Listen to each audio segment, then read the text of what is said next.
घना जंगल, रात का सन्नाटा। जमीन पर किसान, हाथी और नंदी बुरी तरह घायल पड़े हुए थे। उनकी सांसें टूट रही थीं, आंखों में दर्द और निराशा थी। तभी जंगल की झाड़ियों से एक गंभीर और तेजस्वी व्यक्तित्व प्रकट हुआ, मंकी दद्दू। मंकी दद्दू ने तीनों को घायल अवस्था में देखा और जोर से गर्जना की। उन्होंने तुरंत अपनी बंदरों की सेना को बुलाया। बंदरों ने मिलकर तीनों योद्धाओं की मरहम पट्टी की, जड़ी बूटियों से उनका इलाज किया। कुछ देर बाद मंकी दद्दू बोले, अगर तुम्हें उस पापी टाइगर को हराना है तो तुम्हें भी दिव्य शक्तियों की आवश्यकता होगी। मंकी दद्दू ने अपनी शक्ति का प्रदर्शन किया और तीनों को वरदान दिए, अग्नि की शक्ति, वायु की शक्ति, जल की शक्ति।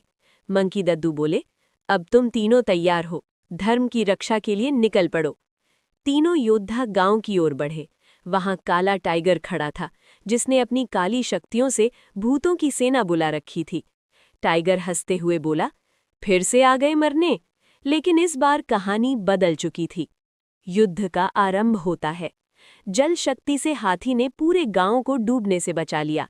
वायु शक्ति से भूतों की सेना को उड़ा दिया।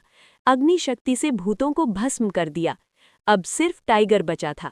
किसान जोर से गरजा, अब तेरा अंत निश्चित है। किसान ने अपनी अग्नि शक्ति से एक अग्नि त्रिशूल बनाया और पूरी ताकत से टाइगर के सीने में भेद दिया। टाइगर धरती पर गिर पड़ा। तीनों योद्धा एक साथ गर्जना करते हैं, हर हर महादेव। तभी आकाश से दिव्य प्रकाश फैलता है। भगवान महादेव प्रकट होते हैं।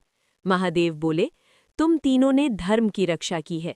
हाथी और नंदी महादेव में लीन हो जाते हैं। महादेव किसान से कहते हैं, ये तो शुरुआत है। अधर्म पूरे ब्रह्मांड में फैला है, लेकिन डरना मत, हर युद्ध में मैं तुम्हारे साथ रहूंगा।